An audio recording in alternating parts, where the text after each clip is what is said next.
Hello everyone. मुख्यमंत्री अभ्युदय योजना में आपका बहुत बहुत स्वागत है। देखिए, हम जो टॉपिक डिस्कस कर रहे थे उसमें मैंने जो लास्ट टॉपिक में आपको डिस्कस कराया था वो था कि अगर कोई चार्ज पार्टिकल किसी मैग्नेटिक फील्ड में एंटर करता है तो उस पर एक फोर्स लगता है। उस फोर्स को हम लोग बोलते हैं लॉरेंज फोर्स। और चूंकि मैग्नेटिक फील्ड में लग रहा है तो क्या बोलते हैं? Magnetic force. और इसी को हम लोग बोल रहे हैं लॉरेंज फोर्स। तो इसकी हमने तीन कंडीशन देखी थी। इसकी तीन कंडीशन देखी थी। उसको पहले हम लोग डिस्कस करते हैं, उसके बाद इन्हीं के हम क्या ले रहे हैं क्वेश्चन। सर, पहली चीज डिस्कस की थी कि मान लो ये पार्टिकल v वेलोसिटी से, ये plus Q particle v velocity से इस मैग्नेटिक फील्ड में इंटर करता है। ये मैग्नेटिक फील्ड है, इसमें इंटर करता है।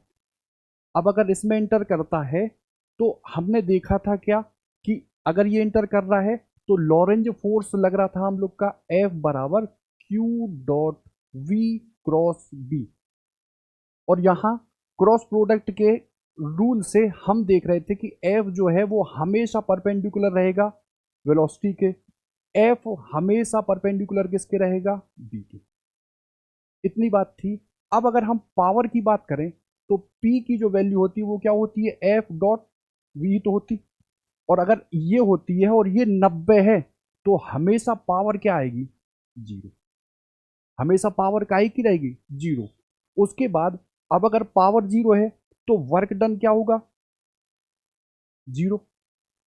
और काइनेटिक ये वर्क पावर और एनर्जी में अगर वर्क डन जीरो है तो डेल्टा के या काइनेटिक एनर्जी जो है उसमें चेंज भी क्या रहेगा? जीरो। मतलब तीन प्रॉपर्टी है। पहला पावर जीरो, दूसरा डब्ल्यू जीरो और के जीरो।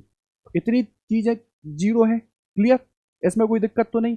यहीं पे हमने आपको डायरेक्शन निकालना भी बताया था कि ये जो फोर्स फील करेगा ये पार्टिकल, वो फोर्स जो है उसको हम लोग कैसे निकालेंगे? तो फ्लेमिंग के लेफ्ट हैंड रूल से। और वो रूल क्या कहता है कि अगर हमारा अंगूठा इस पार्टिकल पर लगने वाले फोर्स को दर्शाता है, ये छोटी उंगली इस पार्टिकल, ये जो मैग्नेटिक फील्ड है इसको दर्शाती है, और ये जो तीसरी उंगली है ये किसको? वेलोसिटी को दर्शाती है। तो अगर हम अपने लेफ्ट हैंड को इस तरह से फैलाएं कि ये फोर्स, ये फील्ड और ये वेलोसिटी को दर्शाए, ये फोर्स, ये फील्ड और ये वेलोसिटी को दर्शाए, तो हम लोग फोर्स निकाल सकते हैं। तो इतनी बात तो हम लोग की हुई थी।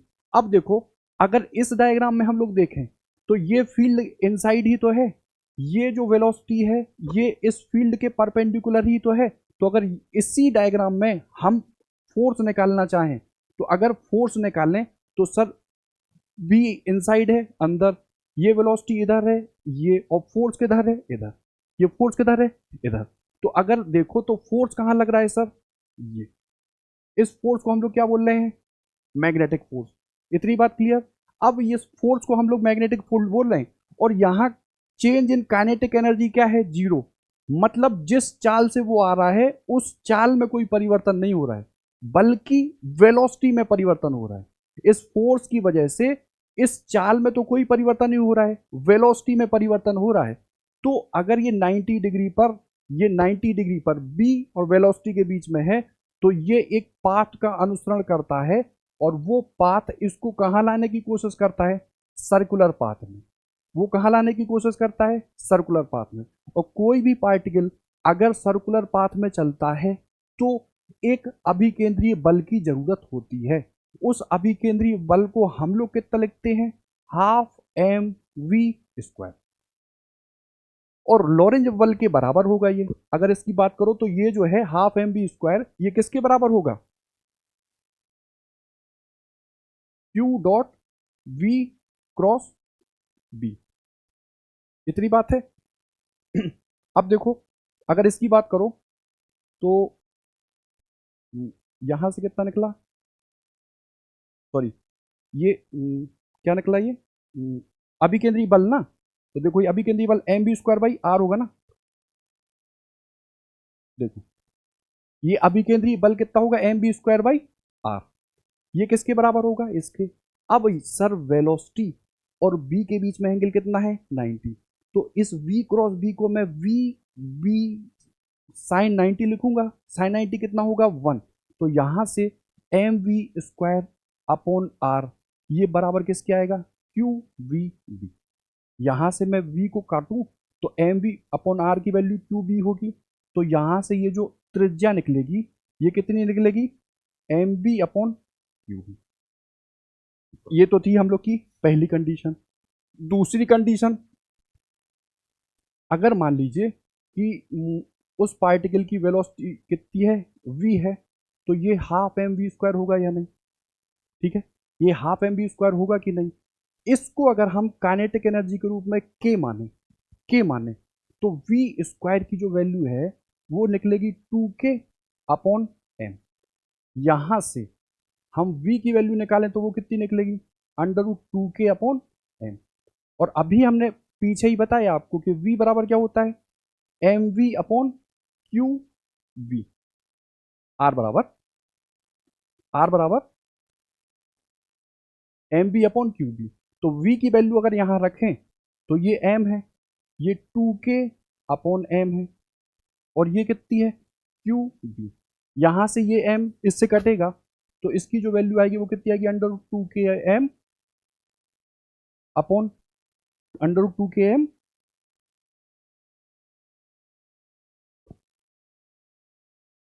Under 2k m upon Q B. ठीक है, इतनी निकल के आई। अब अलग अलग केस निकल सकते हैं, जैसे मान लो उसने मोमेंटम दे दिया, तो हम तो जानते हैं कि m इंटू वी की वैल्यू ही क्या कहलाती है मोमेंटम।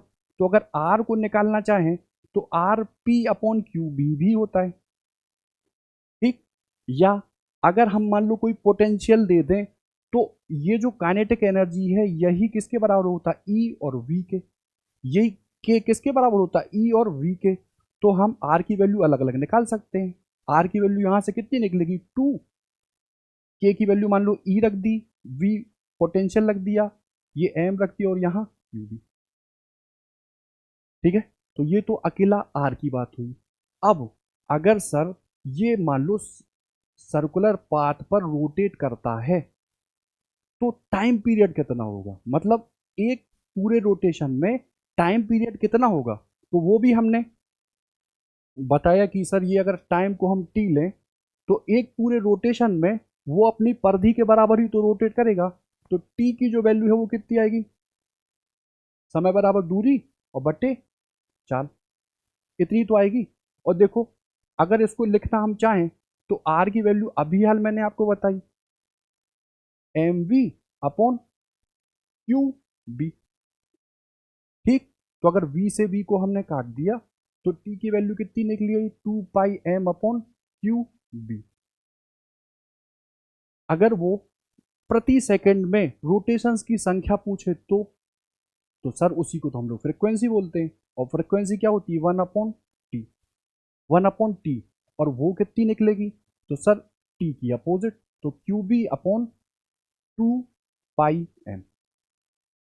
ठीक, अब देखो R M V upon Q B था, टाइम पीरियड ये था, फ्रीक्वेंसी ये थी।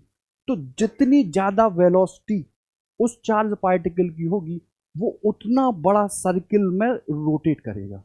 मतलब वेलोसिटी डिपेंडेंट है क्या रेडियस, जितनी ज्यादा वेलोसिटी उतनी बड़ी रेडियस। लेकिन जो टाइम पीरियड है वो कहीं भी वेलोसिटी पर डिपेंड नहीं कर रहा, जो एफ है वो कहीं पर भी वेलोसिटी पर डिपेंड नहीं कर रहा। ये थे कब, जब पार्टिकल 90 डिग्री पर फील्ड में इंटर कर रहा हूं। अब अगर ये पार्टिकल मान लो ये है मैग्नेटिक फील्ड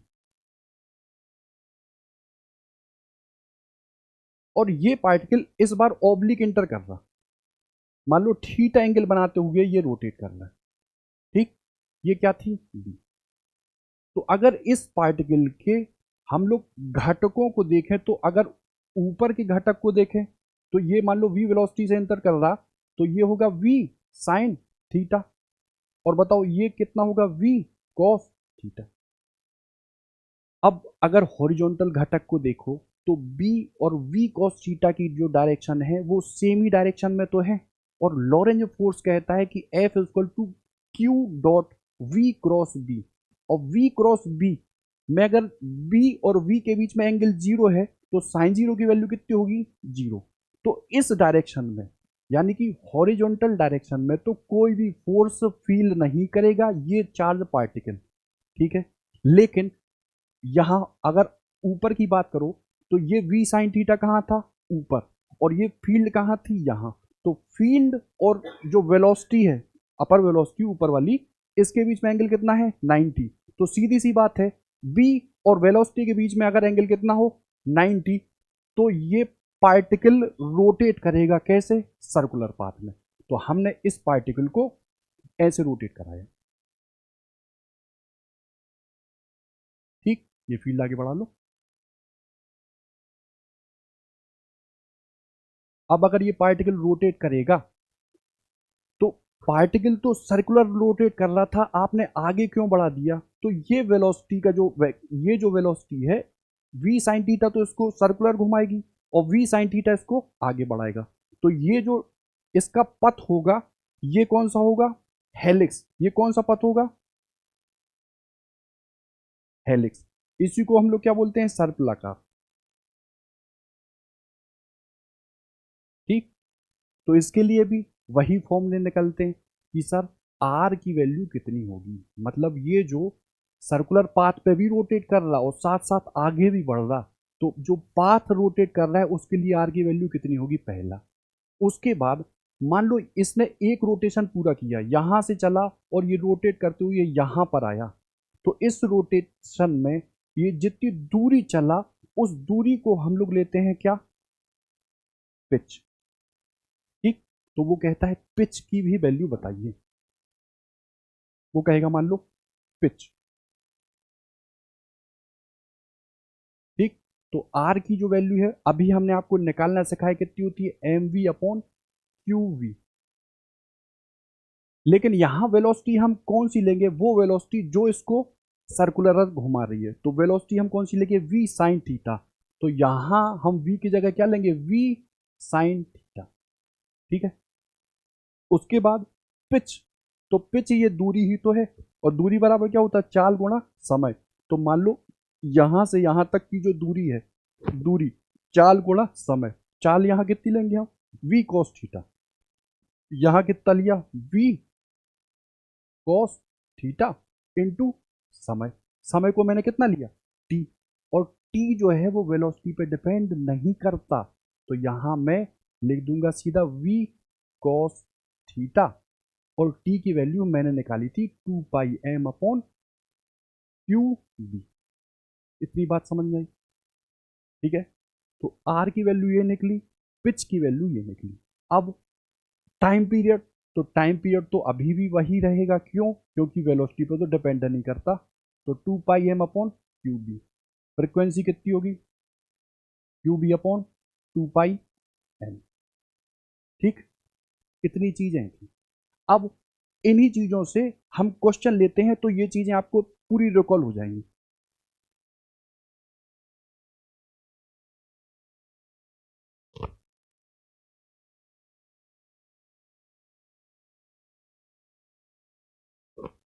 देखो, एक आवेशित कण है, वो एक समान चुंबकीय क्षेत्र में चुंबकीय क्षेत्र की दिशा से थीटा कोण पर वेग v से प्रवेश करता है, ठीक है। ना तो वो फील्ड की दिशा में जा रहा है, ना वो फील्ड से 90 डिग्री की दिशा में जा रहा है, बल्कि वो फील्ड से थीटा कोण पर v वेलोसिटी से जा रहा है, ठीक जैसा चित्र में दिखाया गया। अब वो कह रहा है आप त्रिज्या और हेलिक्स के तारत्व यानी कि पिच का अनुपात ज्ञात कर दो बस, ठीक। तो जब भी थीटा पर आएगा तो आपसे कह रहा है त्रिज्या, तो आप तो जानते हो कि त्रिज्या की वैल्यू कितनी निकलती है, एम वी, और ऊपर का घटक लेते हैं ना हम लोग, तो M V sine theta upon Q B. ये तो हुई आर की बात। अब वो कह रहा है सर पिच, तो पिच को हम लोग क्या लेते हैं, पी, और पिच की जो वैल्यू निकलती है वो कितनी निकलती है, तो दूरी बराबर क्या होता है, चाल, तो v cos थीटा और गुणा समय, समय को मैं यहां लिखूं टी, v कॉस थीटा, और टी की वैल्यू अभी हाल मैंने आपको बताई कितनी होती, 2 pi M upon Q B. अब इन्हीं का वो क्या पूछ रहा है, रेशियो। तो मान लो इनका रेशियो पूछ रहा, तो आर ये हुआ, पी ये हुआ, M V sine theta upon Q B, और इधर कितना हुआ, V cos theta into 2 pi M upon Q B. देखो ये तो ये गया, एम वी से ये एम बी गया, ठीक है। तो बचा कितना, साइन थीटा अपॉन 1, और ये गया ऊपर 1, और यहाँ कितना आ गया नीचे, 2 पाई कॉस थीटा। साइन और कॉस क्या होता है, 10, तो यहाँ कितना हो जाएगा, 10 थीटा अपॉन 2 पाई। ये हो जाएगा क्या हम लोग का, आर और पी का रेशियो, ऑप्शन नंबर डी। देखो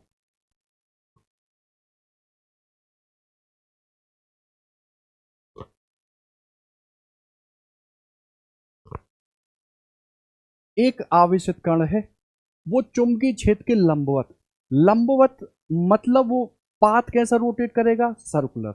और मैंने आपको बताया था कि जब सर्कुलर पाथ रोटेट करता है तो पावर क्या होती है, जीरो, वर्क डन कितना होता है, zero, change in kinetic energy कितनी होती है, जीरो। यानी कि उसकी चाल में तो कोई परिवर्तन ही नहीं हो रहा, लेकिन वो रोटेट कर रहा है, इसका मतलब हर क्षण उसकी क्या बदल रही है, दिशा, और दिशा बदल रही है तो वेग चेंज हो रहा है, जबकि चाल चेंज नहीं हो रही। तो वो कह रहा है कि क्या होता है, तो कण की चाल परिवर्तित नहीं होती, कण की चाल परिवर्तित नहीं होती, परिवर्तित क्या होता है, वेग। यहां पे कह रहा है परिवर्तित हो जाती है, बिल्कुल नहीं, कण की दिशा होती है, तो ये भी गलत। और त्वरण, ठीक है।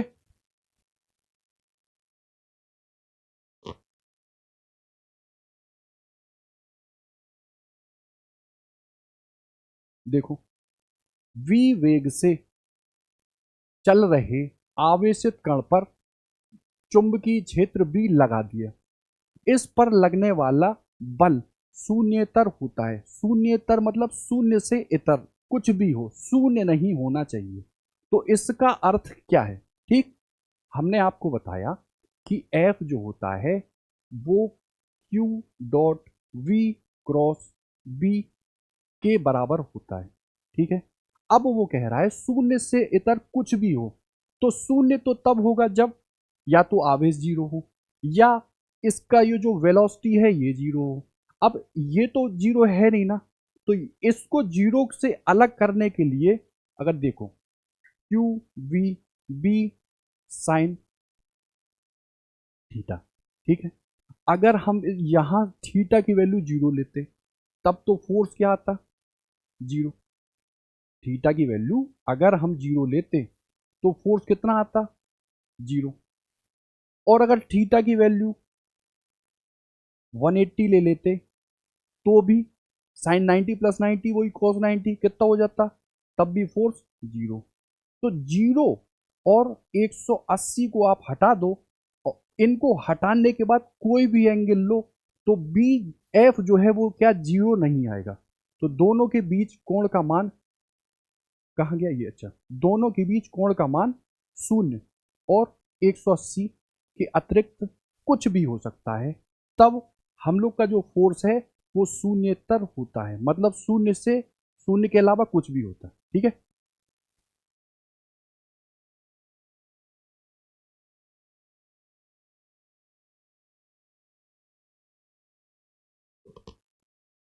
देखो एक प्रोटॉन है, वो 0.5 टेस्ला के एक समान चुंबकीय क्षेत्र में इस प्रकार प्रवेश करता है कि वेग क्षेत्र से 45 डिग्री का कोण बनाता है, ठीक है।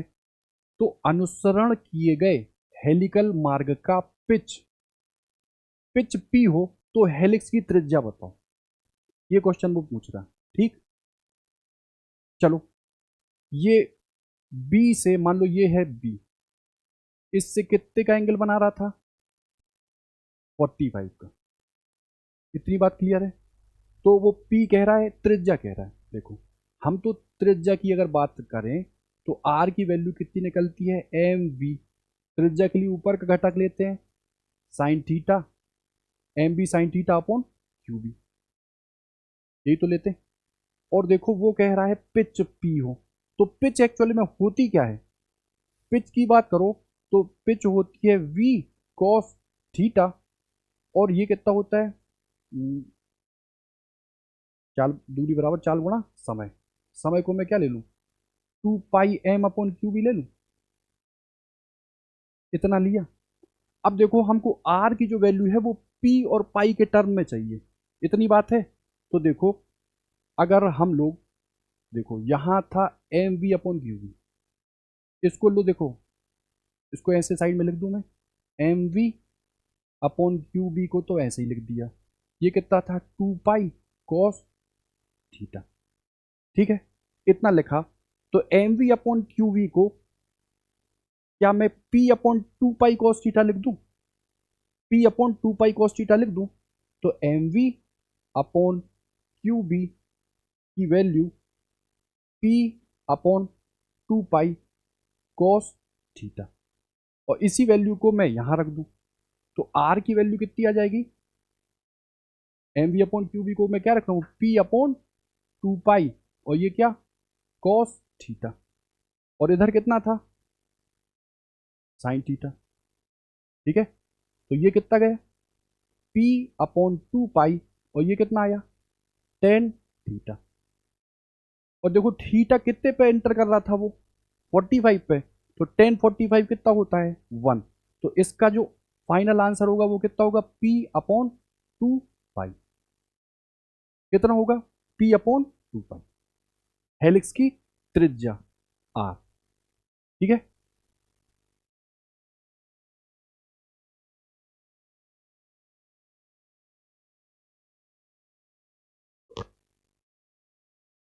देखो नेक्स्ट क्वेश्चन में वो कह रहा है किसी स्थान पर वैद्युत क्षेत्र ई और चुंबकीय क्षेत्र बी एक दूसरे के परपेंडिकुलर हैं, एक इलेक्ट्रॉन बी और ई दोनों की दिशाओं के लंबवत प्रवेश करता है और विक्षेपित नहीं होता, तो इलेक्ट्रॉन का वेग बताओ, इतनी बात है। इसका मैंने आपको टाइप वाइज बताया था, जैसे ये है मैग्नेटिक फील्ड,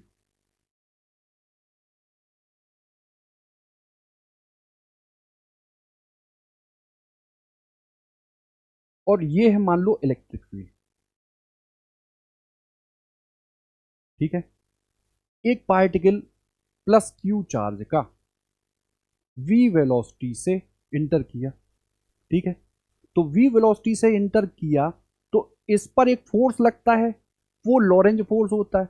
अब ये वेलोसिटी थी इधर और मैग्नेटिक फील्ड था इनसाइड में, तो ये जो रोटेट करने वाला काम करेगा ये तो ऐसे किया है ना, तो इस पर ये जो फोर्स लगा ये कौन सा था, मैग्नेटिक।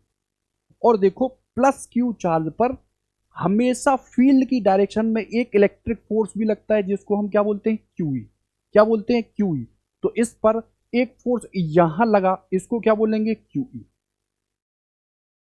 अब अगर मैग्नेटिक फोर्स ज्यादा होगा और इलेक्ट्रिक फोर्स कम होगा तो ये पार्टिकल इधर मूव करेगा, अगर इलेक्ट्रिक फोर्स यहां होगा तो ये पार्टिकल कहां मूव करेगा, नीचे, और अगर ये दोनों फोर्स कहां बराबर हो तो ये पार्टिकल सीधा निकल जाएगा, ये पार्टिकल सीधा निकलेगा। अब ऊपर की अगर बात करो तो मैग्नेटिक फोर्स कितना होता है, Q dot V cross B, ये ग्रेटर देन किससे है, इलेक्ट्रिक फोर्स की हुई से। देखो बी और वी के बीच में एंगल कितना है, 90 ही तो है, तो यहां पहला केस हुआ क्यू वी बी, साइन 90 की वैल्यू 1, ये ग्रेटर किसके, क्यू ई, ये तो रहा पहला केस। दूसरा क्यू ई बड़ा हो और क्यू बी भी छोटा हो, तो दूसरा केस कहता है कि सर क्यू वी बी छोटा होगा किससे, क्यू ई से।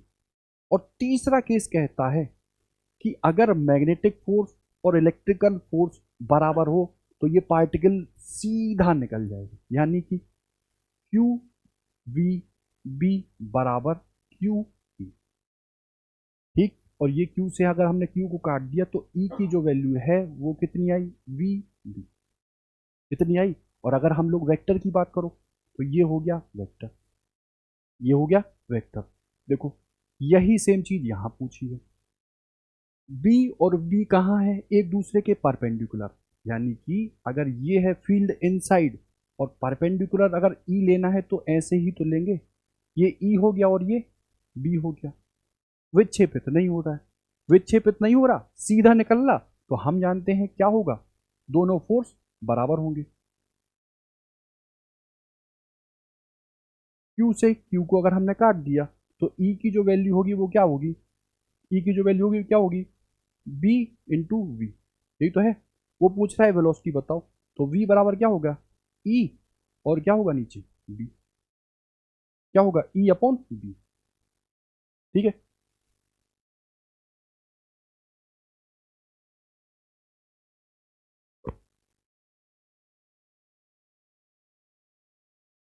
देखो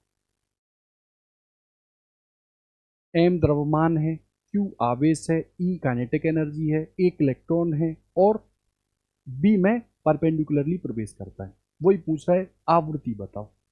आर हमने सीखा है, टाइम पीरियड भी हमने सीखा है, और अगर आवृत्ति की बात करो तो टाइम पीरियड का अपोजिट होता है, होता। तो ये कितना निकल के आया, 2 pi M upon Q B, उसका उल्टा कर दो तो Q B upon 2 pi M. ठीक है, Q B upon 2 pi M.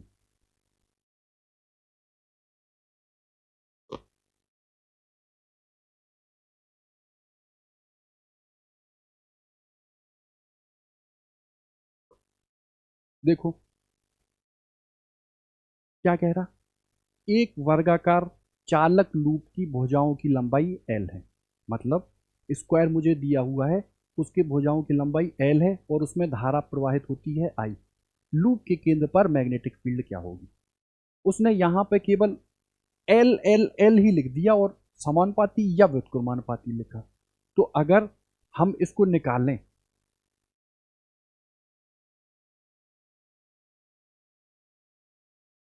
वो कह रहा था एक लूप है वर्गाकार, हमने इसकी लंबाई कितनी ले ली सर, एल, कितनी ले ली एल, कितनी ली एल, कितनी ली एल। हमको इसके सेंटर पे निकालना, हमने क्या इसको मिला दिया, हमने क्या इसको मिलाया, हमको तो ये डिस्टेंस चाहिए रहती है जिसको बोलते हैं हम परपेंडिकुलर डिस्टेंस। वो कितनी होगी, तो एल की आधी यानी कि L by two, L by two. अब ये स्क्वायर है तो ये एंगल कितना पूरा होता है 90, ये कितना होता है 45। हमको तो ये एंगल चाहिए नहीं, हमको तो ये चाहिए, ये और ये, और ये दोनों भी बराबर होते हैं, क्योंकि देखो ये 45 हुआ, ये भी 45 हुआ, तो 90 तो गया, अब बचा केवल 90, तो ये 45 और ये 45। और मैंने आपको बताया है कि अगर इस वायर के कारण इस पॉइंट पी पर मुझे बी ज्ञात करना हो तो वो बी निकलता है mu naught upon 4 pi I upon R sine alpha plus sine beta.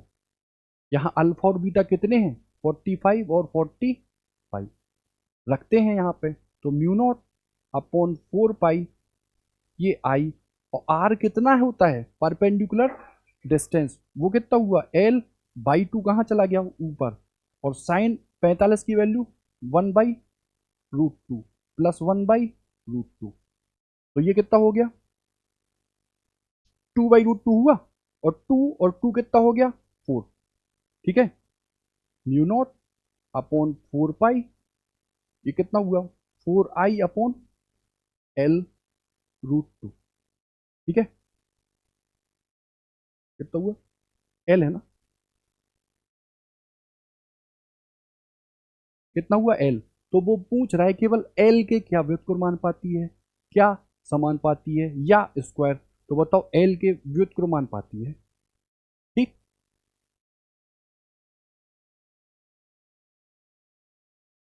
देखो अभी तक जैसे सर आपने एक हमको ये कुंडली बताई थी मान ली, और उसी के सेंटर पर आपने चुंबकीय क्षेत्र निकालना बताया था, और वो कैसे निकलता था, तो वो आता था बी बराबर mu naught upon 2 I upon R. ठीक, अब वो ये पूछता है कि सेंटर पर मुझे नहीं बताना है, हमको इसी, देखो हमको इसी, मान लो ये है, ऐसे मैंने बताया था। अब वो कहता है आप सेंटर पे मत निकालो, आप कहाँ निकालो, इसी के अक्ष के किसी बिंदु पर, इसी के अक्ष के किसी बिंदु पर कोई धारावाही लूप है, उसके अक्ष के किसी बिंदु पर आप चुंबकीय फील्ड की वैल्यू बताओ। तो देखो, अगर मैं आपसे कहूं, मान लो ये हो एक लूप है, वो कहता है सेंटर पे मत बताओ, इस सेंटर से x दूरी पर b की वैल्यू बताओ। तो ये तो होता है पूरा डेरिवेशन। इस डेरिवेशन की तो हमको आवश्यकता है नहीं, हमको फॉर्मूला चाहिए, उस फॉर्मूले का एप्लीकेशन चाहिए। तो देखो, इस बी पर हम तुमसे कहें कि अगर ये कितना हो रेडियस, कितनी हो रेडियस, तो देखो ये फॉर्मूला जो निकलता है बी का, वो आता है बी बराबर mu naught upon 2 I R square upon R square plus X square की पावर 3/2। अगर इसमें फेरों की संख्या कितनी हो, एक, अगर इसमें फेरों की संख्या कितनी हो जाए, एन, कितनी, एन, तो बी कितना निकलता है, mu naught upon 2 N I R square upon R square plus X square की पावर 3/2। ठीक, जैसे सर इसके सेंटर पर आपने ड्राइव कराया था कि B mu naught upon 2 I upon R होता। ठीक, तो x की वैल्यू उठा के आप जीरो कर दो, यहां रखो, तो हो सकता है कि b की वही वैल्यू आए। जरा चेक करके देखते हैं, b की वैल्यू सेंटर पर mu naught upon 2 I R square, और इधर कितना हो जाएगा, आर स्क्वायर की पावर 3/2 है, तो मैं ऐसे लिख दूं। ठीक, इसको अगर हमने काटा तो देखो ऊपर स्क्वायर है आर का, इधर क्यू है, तो आर स्क्वायर से आर क्यू कट गया, एक ही तो आर बचा, तो ये कितना हुआ, mu naught upon 2 I upon R. तो ये फॉर्मूला आपको याद रखना है कि कोई लूप हो, उसके सेंटर से एक्स दूरी पर अगर हमें मैग्नेटिक फील्ड निकालनी है, तो वो mu naught upon 2 I R square, जहां आर इस लूप की क्या है radius, I R square upon R square plus X square की पावर 3/2, जहां एक्स इसके सेंटर से इसके एक्सिस की, इस एक्सिस पर पॉइंट की दूरी है जिस पर हमको क्या निकालना है, बी। ठीक है,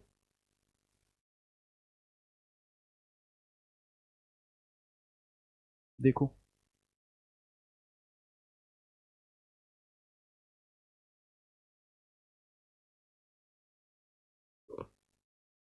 कह रहा है एक धारावाही, ठीक है, वृत्ताकार कुंडली के केंद्र पर चुंबकीय क्षेत्र B1 है। केंद्र पर चुंबकीय क्षेत्र हम तो जानते हैं कि B1 होता कितना है, म्यू नॉट अपॉन 2, धारा मान लो I है, और रेडियस कितनी मान लो, कैपिटल R है। ठीक है, अब वो कह रहा है कि दिए गए धारावाही कुंडली की त्रिज्या के √3 गुना दूरी पर उत्पन्न चुंबकीय क्षेत्र कितना हो जाए, B2। वही इसके यहां नहीं पूछा, ठीक है, इसके केंद्र से कितनी दूरी पर, √3 गुना, ठीक है, त्रिज्या की √3 गुना, तो ये कितनी दूरी होगी, √3 r। इस पर मुझे क्या निकालना है, b, और ये वैल्यू कितनी है, B2। ठीक, B2, तो बताओ B2 का फॉर्मूला अगर हम लगाएं, तो हम तो जानते हैं कितना, म्यू नॉट अपॉन 2, पेरा कितना है, एक ही तो है, तो n की वैल्यू तो रख दो एक, यहाँ कितना, आई धारा है, ठीक है, और रेडियस कितनी है, R square, mu naught upon 2 I R square upon R square plus X square. तो देखो ये x कितना है, √3 r ही तो है, उसका मैं स्क्वायर करूं, मान लो ये √3 r, इसका कर दो स्क्वायर, और फिर इसको कितने पावर पे चढ़ाओ, 3/2, तो यहाँ mu naught upon 2 I R square, इधर देखो ये हुआ R², इधर कितना हुआ √3 का स्क्वायर 3, और ये कितना हो गया 3R² की power 3/2, mu naught upon 2 I R²। और देखो ये 4R² ही तो है, 4R² को क्या मैं 2R का स्क्वायर लिख के और 3/2 कर दूं, ठीक।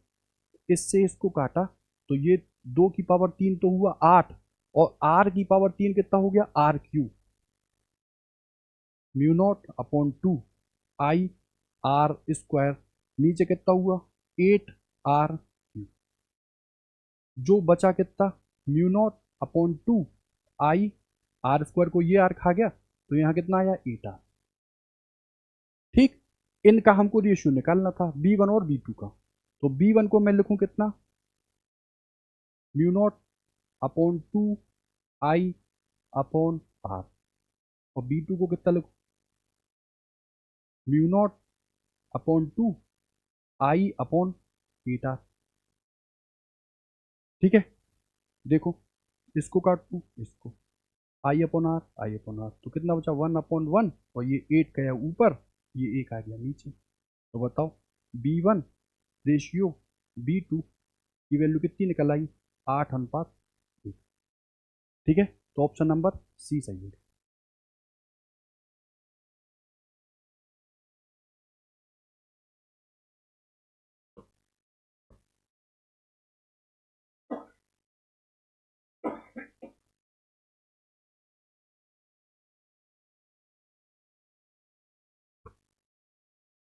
देखो एक धारावाही वही कुंडली है, P पर चुंबकीय क्षेत्र, हमको तो समझ में आता है कि सर कुंडली के केंद्र पर ना पूछ के इसी की एक्सिस के किसी बिंदु P पर उसने B की वैल्यू पूछी है, और उसने यहाँ ऑप्शन ऐसे दिए हैं कि हमको रीअरेंज करना पड़ेगा, बिना रीअरेंज किए हम इस क्वेश्चन को हो सकता करना पाए। हम तो जानते हैं B mu naught upon 2I/R² upon R² plus X² की पावर 3/2, ऐसा होता। उसने 2 कहीं दिया ही नहीं है, देखो इधर 1/4 ये तो सर होता नहीं, ठीक है। ये X² दूरी पहले नहीं आती है, ये A पहले आता आता, तो देखो ये तो संभव नहीं है। उसके बाद देखो इधर आओ, तो अगर काट के हम देखें 2 को 4 से तो इतना आया, लेकिन यहाँ IA और नीचे कितना आया X², ऐसा तो हमको पता नहीं है ना। अगर इसको देखो तो ये 2 को 4 कितनी बार काटता 2 बार, तो इसकी जो फ्रेमिंग है ये इसी जैसी नहीं बनी।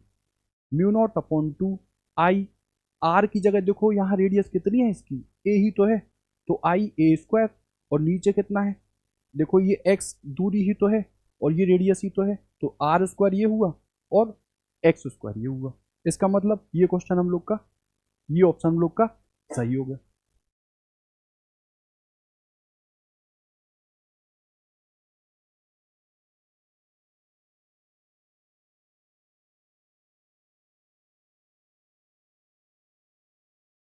देखो यहाँ ये जो डायग्राम हमको दिख रहा, ये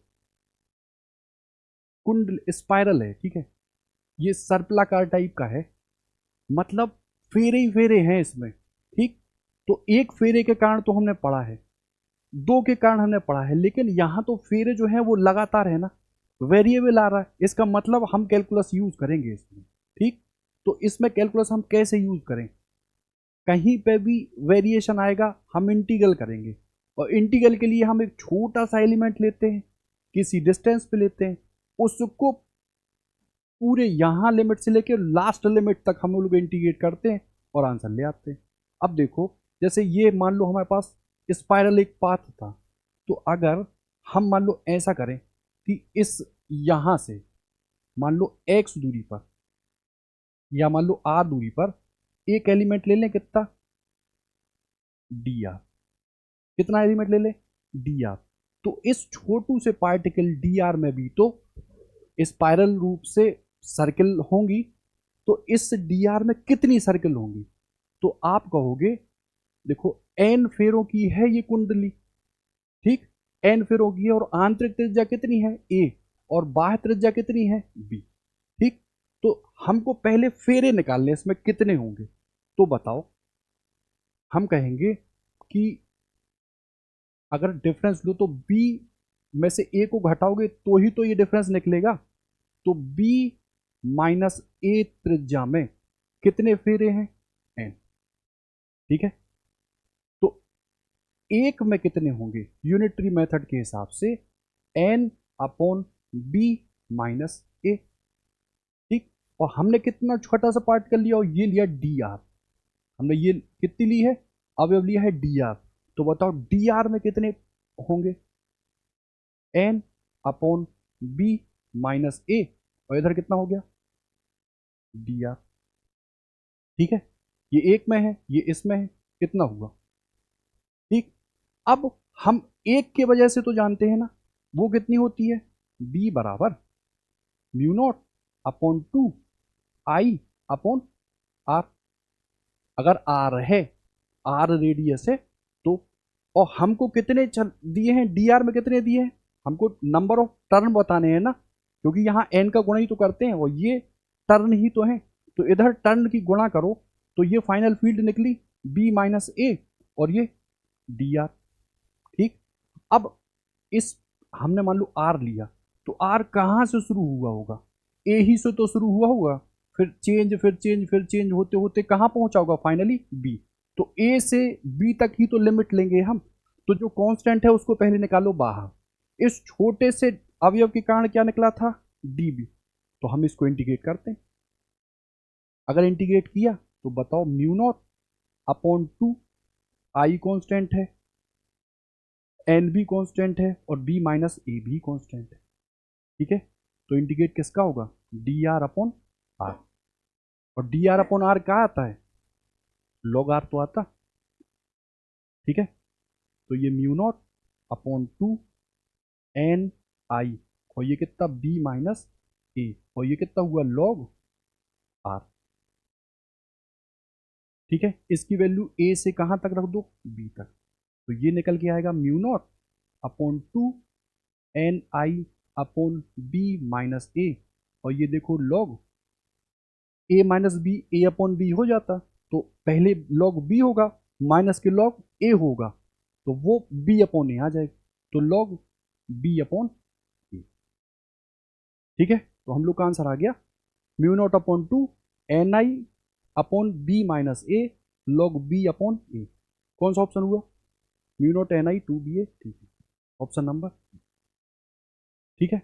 यहां तो उसने ये डायग्राम बनाया है, एक बार नीट में, या नीट में ही दिया था, उसने ये डायग्राम नहीं बनाया था, उसने केवल बोला था एन फेरे हैं, ठीक है। और आंतरिक त्रिज्या वो कह रहा था कितनी है? ए, और बाह्य त्रिज्या कितनी है? बी।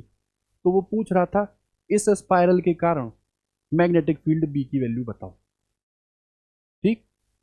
तो चेंज जहां होगा हम वहां कैलकुलस लगाएंगे, और कैलकुलस में हम छोटा सा पार्टिकल लेके उसके लिए निकाल के पूरे को इंटीग्रेट करके आराम से आंसर निकाल लेंगे।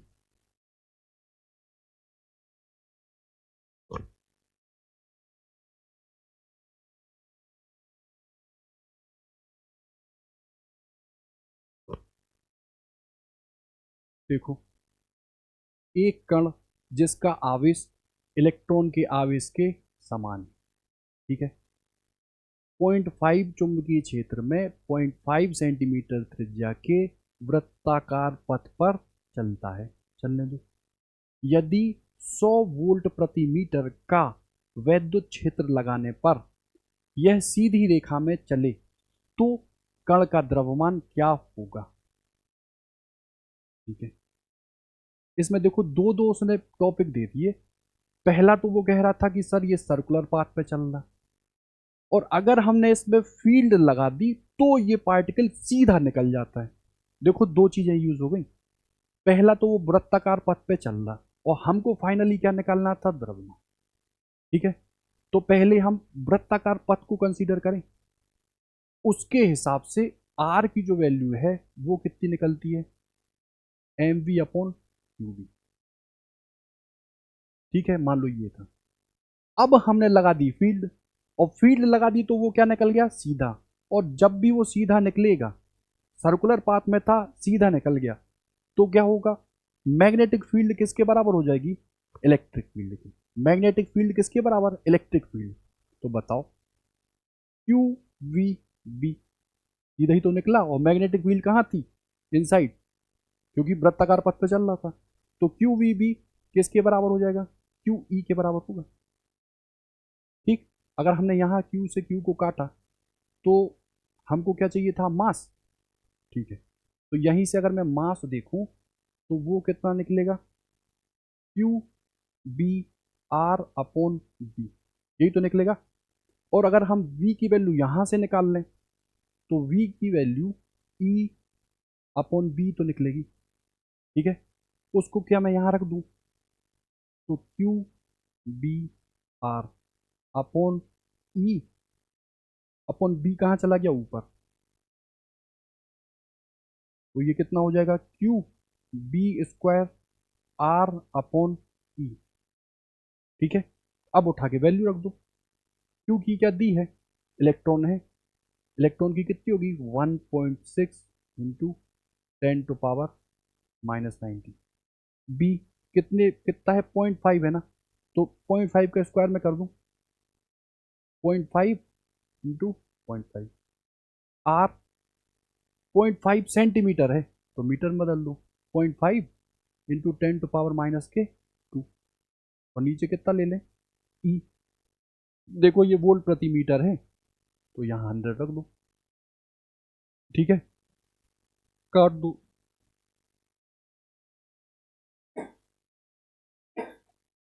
ठीक, एक और ले लो। 5×5 = 25, पंचे 125, 125 गुणे 16, इधर कितना आ गया, 10⁻19 कितना हुआ, 21। और ये गया 1 2 3 4 5 6।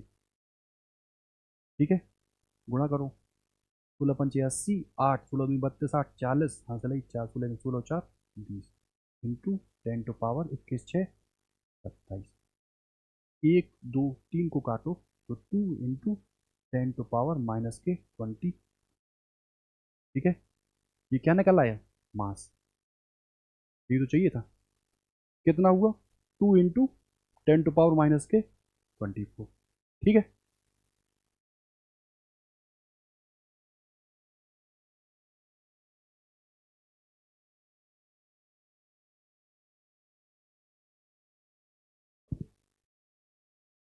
देखो ये जो सवाल है ये हर एग्जाम में आता है आपका। हर एक एग्जाम में कंपैरिजन पूछ लिया जाता है कि त्रिज्या ज़्यादा होगी, काइनेटिक एनर्जी सेम हो तो, मोमेंटम अलग हो तो, उसी आधार पर देखो ये क्वेश्चन दिया है। प्रोटॉन ठीक है, इलेक्ट्रॉन ठीक, और हीलियम नाभिक की ऊर्जा समान है। ऊर्जा मतलब काइनेटिक एनर्जी। क्यों, क्योंकि ये गति कर रहा ना वृत्तीय कक्षाओं में। ठीक है, अब वो कह रहा है अगर आरपी, आर ई और आर एच ई इनकी त्रिज्याएं हैं, किनकी, प्रोटॉन इलेक्ट्रॉन और हीलियम की, तो वो पूछ रहा है कि ये चार स्टेटमेंट में से कौन सा हम लोग का सही हो। ठीक, हम कैसे इनिशिएट करें इसको,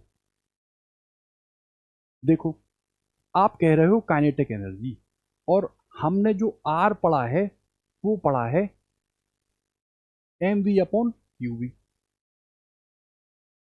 हाफ एम वी स्क्वायर के रूप में अगर देखा जाए तो हाफ एम वी स्क्वायर को क्या मैं के ले लूं। ठीक, तो v की वैल्यू यहां से कितनी आ जाएगी, v की वैल्यू देखो 2k अपॉन एम होगी अंडर रूट में।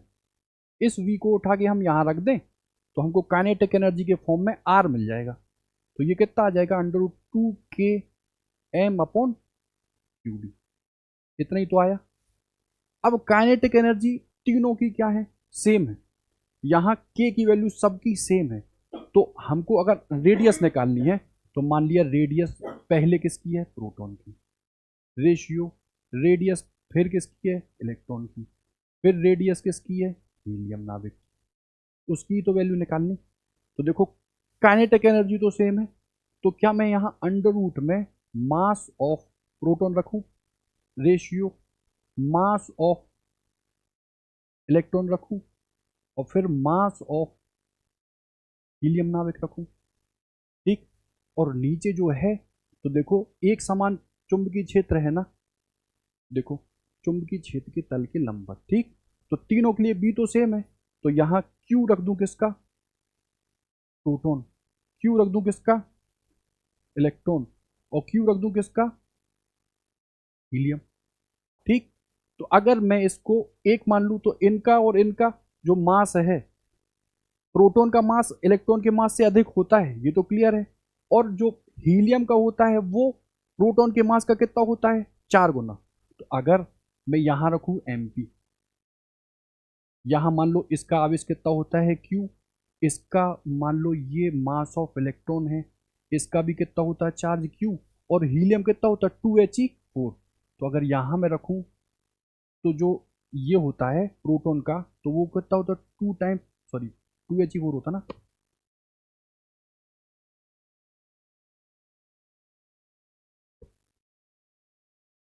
यहाँ कितना रख दूं 4 टाइम्स मास ऑफ प्रोटॉन, और यहाँ कितना होता है 2, ठीक है। तो देखो Q Q Q तो मैंने काट दिया, ये 4 अगर बाहर निकला तो ये 2 MP हुआ।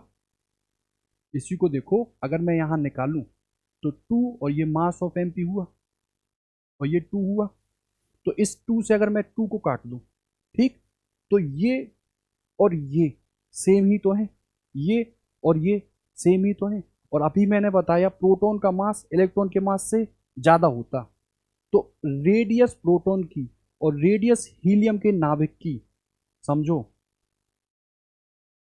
हीलियम के नाभिक की और प्रोटॉन की सेम होती है, और बड़ी होगी किससे, इलेक्ट्रॉन से। तो प्रोटॉन की रेडियस, हीलियम की रेडियस, ये दोनों क्या होंगी, बड़ी, मतलब ये दोनों क्या होंगी, बराबर। और किससे बड़ी होंगी, तो इलेक्ट्रॉन से, ठीक है।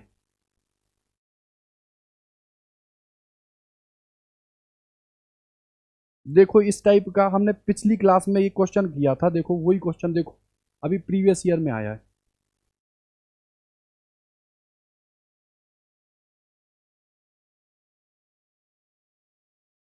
दो वृत्ताकार चापों तथा त्रिज्यक रेखाओं से बना एक पाश है, उसमें 10 एम्पियर की धारा बह रही है, ओ पर फील्ड की वैल्यू बतानी, ठीक।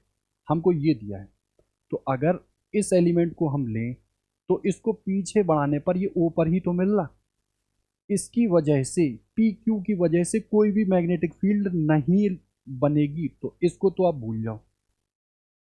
ऐसे ही इसको भी अगर पीछे बढ़ाएं तो इसके कारण भी कोई नहीं बनेगी, इसको भी भूल जाओ। तो बचे कौन से, एक बचा है ये, और दूसरा बचा है ये, मतलब क्यू आर बचा और पी एस बचा। अब क्यू आर के लिए हमको ओ पर अगर फील्ड की वैल्यू बतानी, तो देखो धारा कैसी बह रही थी, ऐसी तो बह रही, ऐसी तो बह रही, तो बी कहाँ, बाहर, इसके कारण बी कहाँ, बाहर। और देखो नीचे के लिए धारा कहाँ बह रही थी, ऐसी, तो किधर, अंदर, तो ये किधर हुआ, अंदर। अब जो बड़ा होगा उससे छोटे को हम लोग माइनस कर दें। इसके लिए आओ क्यू के लिए, क्यू आर के लिए, तो बी की value mu naught upon 2 I upon R। 2 I कितनी बह रही है, सब में आई कितनी है, 10 एम्पियर, और इसके लिए आर की वैल्यू कितनी दी है, इधर देखो यही तो होगी, इसके लिए आर कितना, 3 सेंटीमीटर, 0.03 रख दूं, मान लो ये बी बनाए,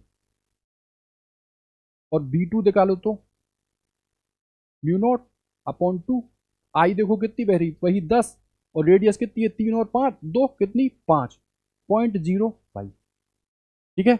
अब जो भी बड़ा हो उससे हम लोग माइनस कर देंगे, क्यों, क्योंकि एक फील्ड अंदर है और एक फील्ड बाहर। देखो देखो म्यू नॉट अपॉन 2, और 10 तो कॉमन था, ठीक है। यहाँ कितना हो जाएगा, 0.03 और माइनस के 0.05, ठीक है। इधर काटोगे तो ये, इधर काटोगे तो ये काटोगे तो 20, है ना। कितना होगा, 20 30 60, 40/3। ये कितना हुआ, म्यू नॉट अपॉन 2। ठीक है, म्यू नॉट की वैल्यू रखो उठा के, 4 पाई इंटू 10⁻⁻7। ये 40 बटे कितना हो जाएगा, 6। ठीक, 40/6। पाई की वैल्यू फिर रख दो, मान लो 22/7, 22/7 ऐसे कर दो।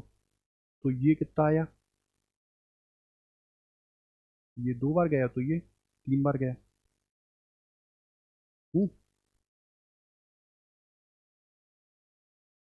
थोड़ा सा करके कर लेते हैं।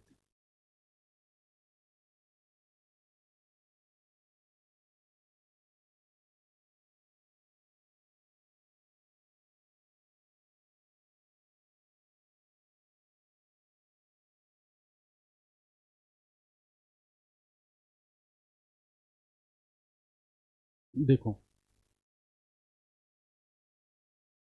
0.3 था, ठीक है, 0.5 था, ठीक है।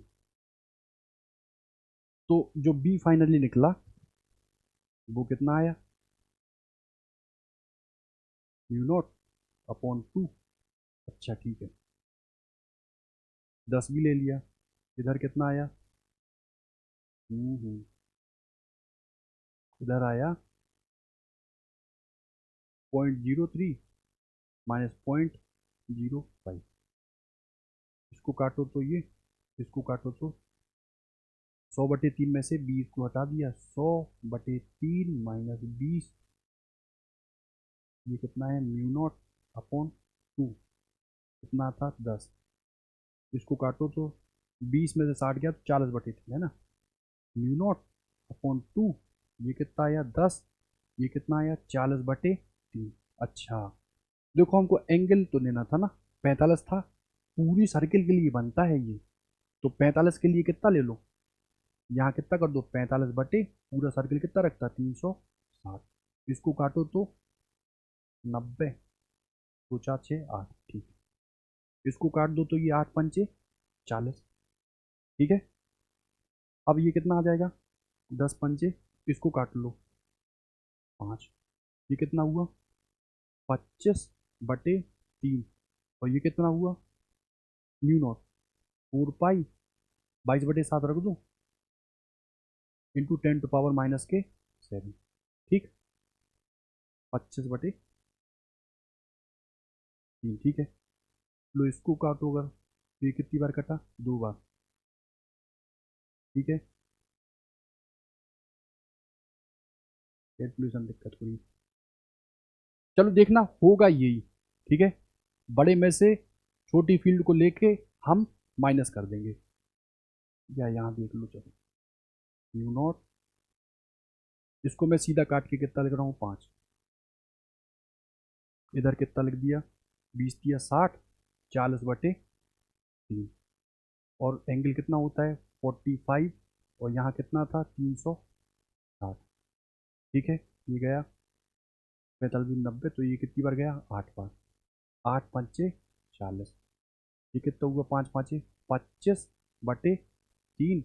और ये कितना था, 4 पाई की वैल्यू मैं रखता हूँ कितना, 22/7, 10⁻⁻7। इतना लिख दिया। अब अगर काटो तो सपोज करो, लो 7 3 21 बार कटा, 3 से 3 को काटा तो 25 चौके 100 इंटू 10⁻⁻7, बस। तो 10⁻⁻5। ठीक है, 1.0 इंटू 10⁻⁻5।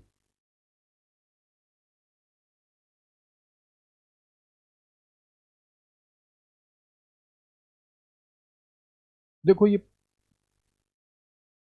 पिछली क्लास का क्वेश्चन मैंने बताया था, पारगम्यता।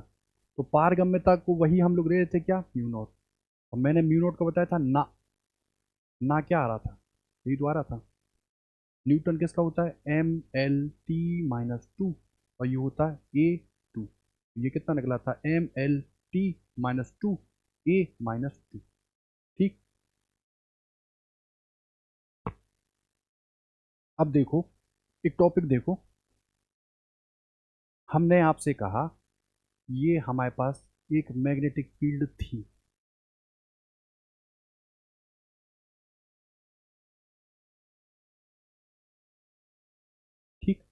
और इस मैग्नेटिक फील्ड में हमने एक कंडक्टर रखा जिसमें धारा बह रही थी कितनी, आई। ये मैग्नेटिक फील्ड थी। हमने इसमें एक कंडक्टर लिया, उस कंडक्टर को इसमें रख दिया, उस कंडक्टर में कितनी धारा बह रही थी, आई। ठीक। हमको इस कंडक्टर के कारण, इस धारावाही चालक के कारण, इस मैग्नेटिक फील्ड पे जिसमें हमने उसको रखा है, फोर्स बताना था कि फोर्स कितना लगेगा। ठीक। तो इसके लिए हम क्या करें, हमने आपसे कहा कि पूरे कंडक्टर का तो हमको नहीं पता, लेकिन कंडक्टर में मुक्त इलेक्ट्रॉन होते हैं। मुक्त इलेक्ट्रॉन अगर हैं और एक इलेक्ट्रॉन का मैंने बताया है कि अगर वो मूव कर रहा है, करंट बह रही है, तो पक्का इलेक्ट्रॉन मूव कर रहा होगा करंट की डायरेक्शन के अपोजिट। एक इलेक्ट्रॉन के लिए मैंने आपको बताया है कि जो एक इलेक्ट्रॉन के लिए डीएफ है वो कितना होता है, Q dot V cross B होता। अब अगर हम सर वेक्टर रूप में लें तो यहां विद साइन हमको मुक्त इलेक्ट्रॉन की वैल्यू रखनी होगी। वो कितनी आएगी, माइनस के ई वी क्रॉस बी। ठीक है। अब अगर हमने यहां एक छोटा सा लिया, यही कंडक्टर का जो पूरा कंडक्टर था उसका छोटा सा भाग लिया, कितना, डी है। ठीक। तो हमें आप ये बताओ कि इस डीएल में इलेक्ट्रॉन कितने होंगे। इस कंडक्टर का मान लो क्षेत्रफल कितना हो, ए, एरिया कितना हो इस तार का, मान लो ए। तो ए तो हुआ एरिया, आप लंबाई कितनी ले रहे हो, डीएल कितनी ले रहे हो। तो ये तो निकला इस कंडक्टर का क्या, वॉल्यूम, छोटे से पार्ट का। और उसमें इलेक्ट्रॉन की डेंसिटी, यानी कि एक वॉल्यूम में नंबर ऑफ इलेक्ट्रॉन कितने हैं, एन।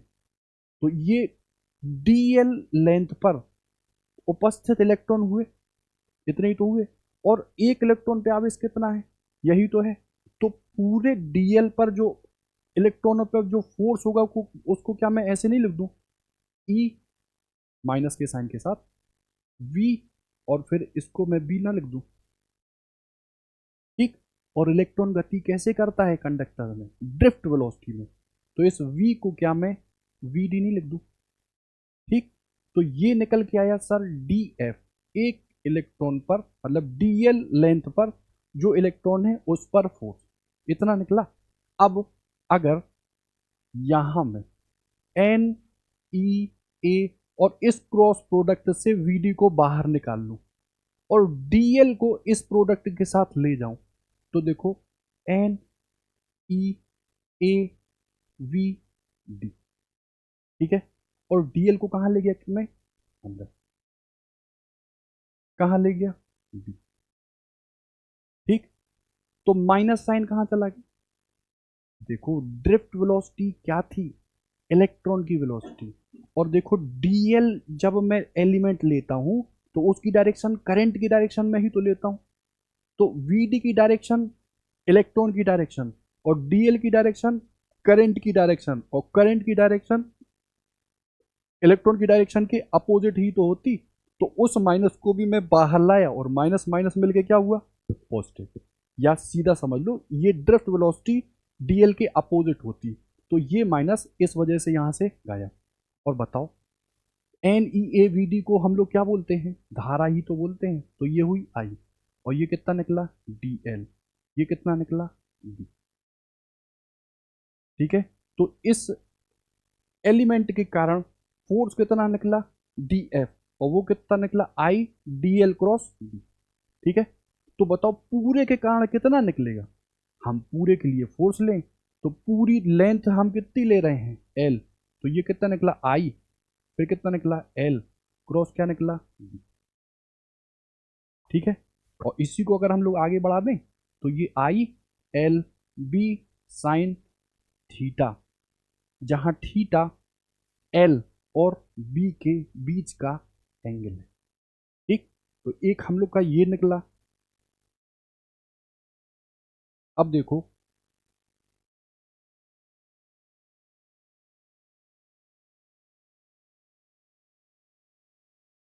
मान लो ऐसे कोई ये एलिमेंट है। ठीक।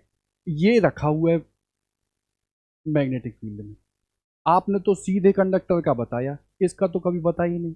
तो हमने आपसे बताया कि F बराबर आई एल क्रॉस बी होता, ठीक। तो यहाँ लेंथ हम दूरी थोड़ी ना ले रहे हैं, यहाँ हम वेक्टर ले रहे हैं, और वेक्टर के लिए यहाँ हम डिस्टेंस नहीं लेंगे, हम क्या लेंगे, डिस्प्लेसमेंट। और डिस्प्लेसमेंट के लिए हम लोग इनिशियल पॉइंट को कहाँ मिला देंगे, फाइनल पॉइंट में। तो ये होगा हम लोग का क्या, डी है। बात समझ में आई। देखो ये क्वेश्चन आए हुए हैं इसलिए मैं कह रहा हूं आपसे। जैसे ये मान लो फील्ड थी, ठीक, उस फील्ड में कुछ ऐसे डायग्राम बना के दिया था, ऐसे, और इधर मान लो ये था दिया 3, ये कितना दिया था 4। तो हम तो सीधे के पढ़े हैं, इसका तो मैंने नहीं पढ़ा, तो हम प्रोजेक्शन यूज करेंगे, ये प्रोजेक्शन ही तो है, तो हम प्रोजेक्शन यूज करके ही आंसर निकालेंगे, टेढ़ी मेढ़ी जितनी आकृतियां हैं सबका, ठीक। दूसरा एक और टॉपिक इसी में है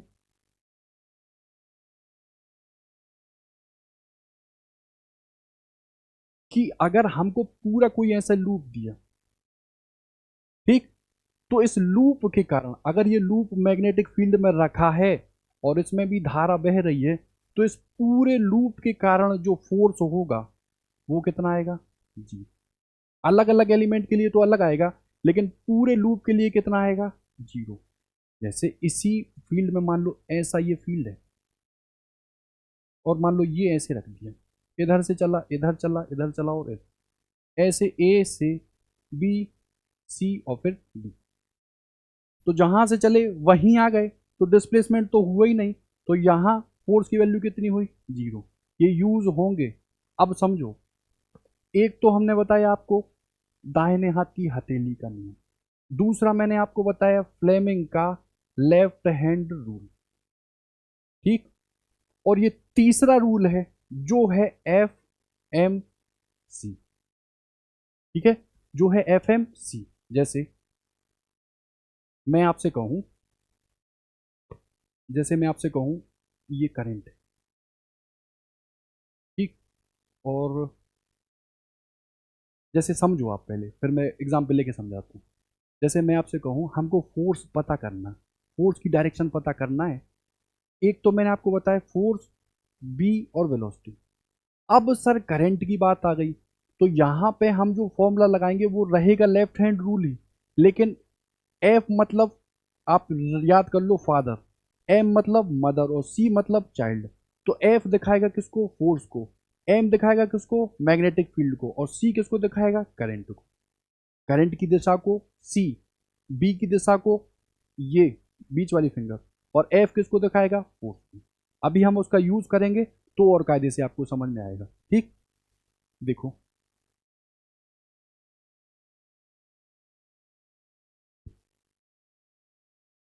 जैसे देखो,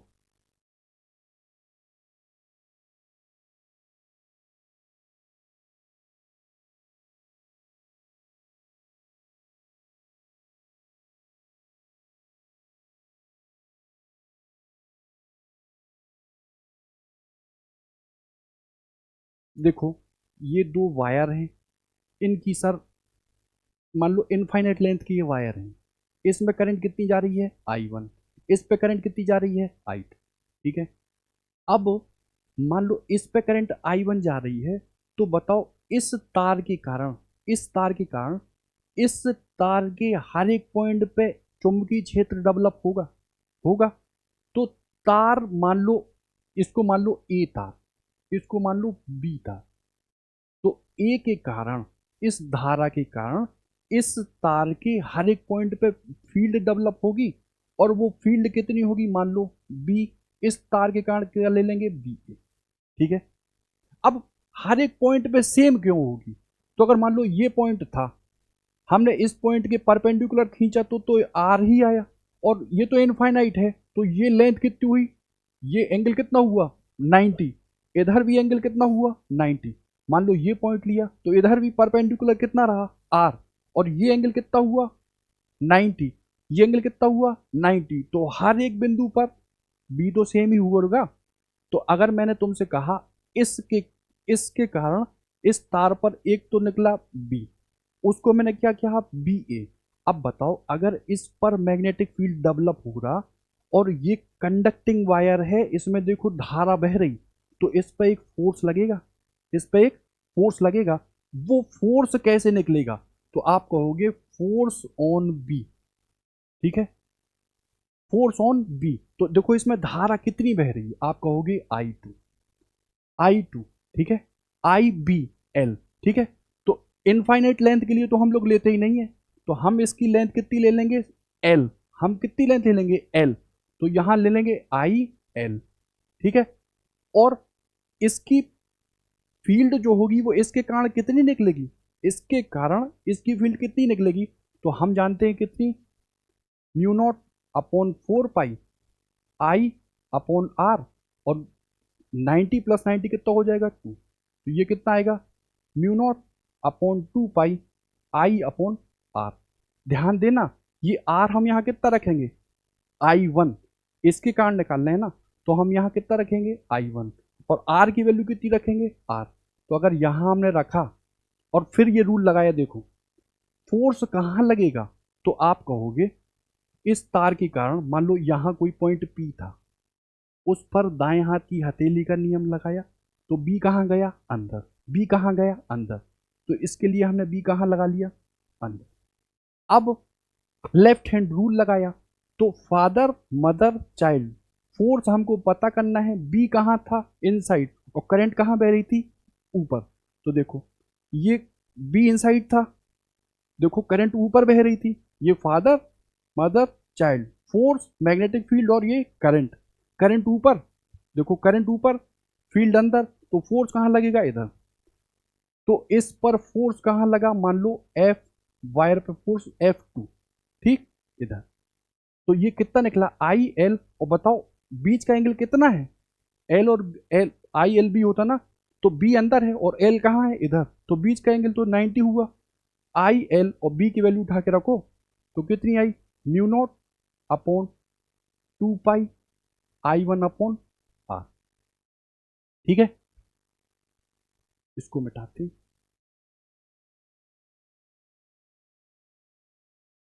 इतना आया। अब ये करंट कैरिंग कंडक्टर है, ये भी तो करंट कैरिंग कंडक्टर है, तो ये इस तार पर भी तो मैग्नेटिक फील्ड बनाएगा, तो इसके कारण मैग्नेटिक फील्ड कहाँ बनेगी बाहर, इस तार के कारण इस पूरे तार पर, दूसरे तार पर मैग्नेटिक फील्ड कहाँ बनेगी बाहर। उस बाहर के लिए मैं कहाँ ले रहा हूँ पॉइंट ये, ठीक है। तो ये तो बनी बी ए, बी ए के कारण बी पर, तो बी के कारण ए पर भी तो बनेगी, तो इसको मैं क्या ले लूंगा बी, और मैग्नेटिक फील्ड किसकी बी, ठीक है। और वो कितनी बनेगी,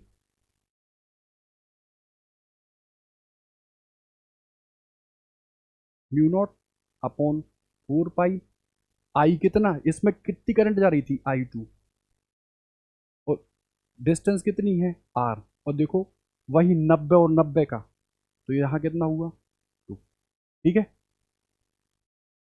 ठीक है ना। तो यहाँ कितना हुआ mu naught upon 2 pi I2 upon R, ये कितना निकला बी ऑन बी, ठीक है। अब ये निकला, इस पे मैग्नेटिक फील्ड है और देखो ये धारा बह रही है इस कंडक्टर में, तो इस पे भी एक फोर्स लगेगा, इस पे भी एक फोर्स लगेगा। उस फोर्स को हम लोग क्या ले लेंगे सर, मान लो एफ ए, और वो कितना निकलता I B L sine theta, theta यहाँ का है 90, क्यों 90 है, फील्ड है अंदर और लेंथ कहाँ है ऊपर, तो बीच का एंगल कितना हुआ 90। तो इधर कितना ले लो करंट, इसमें करंट कितनी जा रही थी I1, ठीक है, I1, बी को मैं लिख दूं कितना म्यू नॉट अपॉन 2 पाई, इधर कितना I2, यहाँ कितना आर, इतना आया। आई बी और एल, इसकी भी लेंथ हम कितनी लेंगे एल, कितनी लेंगे एल, तो ये निकला एफ ए और ये निकला एफ बी। इतनी बात क्लियर है। अब आप हमको बताओ अगर हम लेफ्ट हैंड रूल लगाएं, तो बताओ बी कहाँ है बाहर, बी कहाँ है बाहर, तो अगर बाहर है बी, और देखो करंट कहाँ बह रहा है ऊपर, करंट कहाँ बह रहा है इसमें ऊपर, बी बाहर करंट ऊपर, तो फोर्स किधर लगेगा इधर, फोर्स किधर इधर, तो ये फोर्स कहाँ लगा F1, ठीक है। अब दो फोर्स हैं और वो कहाँ है, अपोजिट। वो कहाँ है, अपोजिट। तो जो फोर्स बड़ा होगा उस फोर्स में से छोटे वाले फोर्स को हम लोग घटा के और क्या निकाल देंगे आंसर। ठीक है, ठीक। देखो ये F2 इधर, F1 इधर, बात समझ में आई। तो देखो जब भी दो वायरों में सेम डायरेक्शन में करंट बहता है तो उनके बीच में क्या होता है, अट्रैक्शन। देखो एक एक फोर्स उधर खींच रहा है, एक फोर्स उधर खींच रहा है, तो दोनों में फोर्स में क्या होता है, अट्रैक्शन। क्वेश्चन आया है ये कि एक सोलेनोइड है हमारे पास, ठीक, और उसमें हम क्या बहा दें, करंट। तो सोलेनोइड मतलब कंप्रेस हो जाएगी, खिंच जाएगी। तो अगर करंट बहाएंगे तो ये सोलेनोइड क्या हो जाएगी, कंप्रेस हो जाएगी। दो वायरों में सेम डायरेक्शन में अगर करंट बह रहा हो तो अट्रैक्शन होता है। ठीक है, तो अट्रैक्शन होता है। कितनी बात क्लियर है।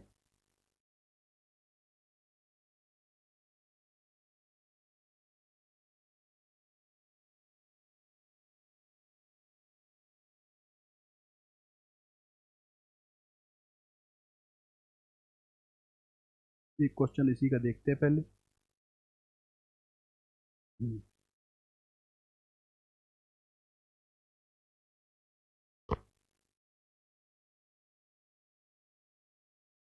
देखो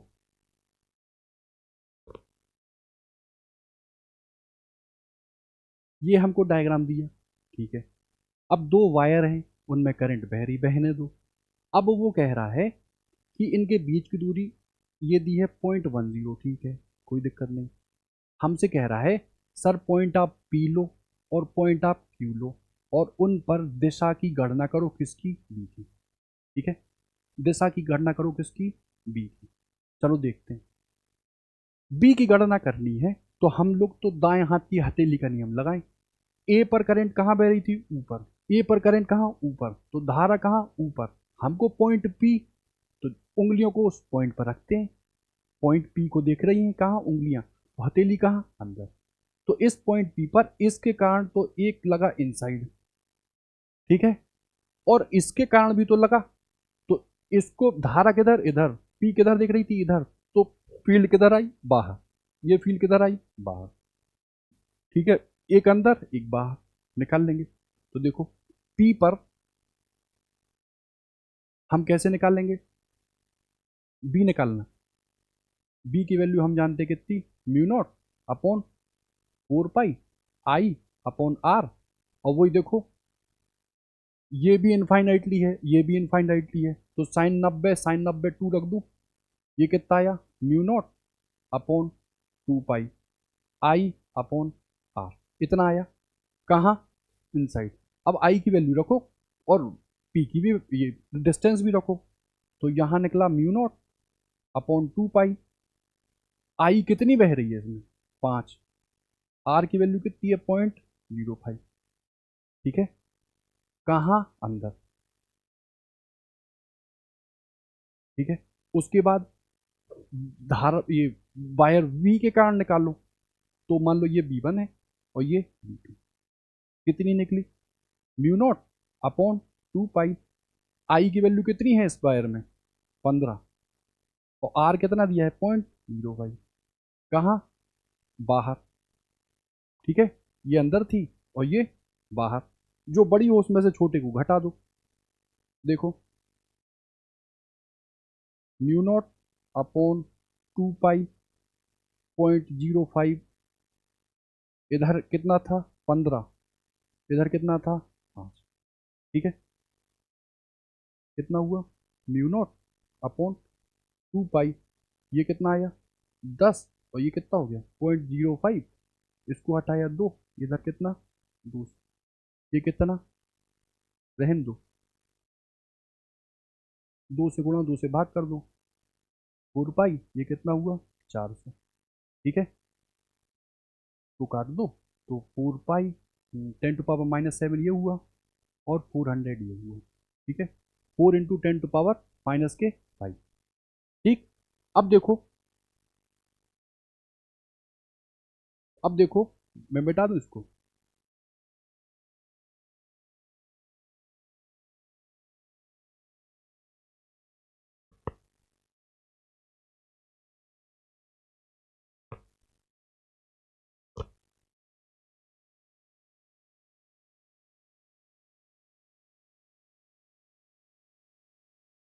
देखो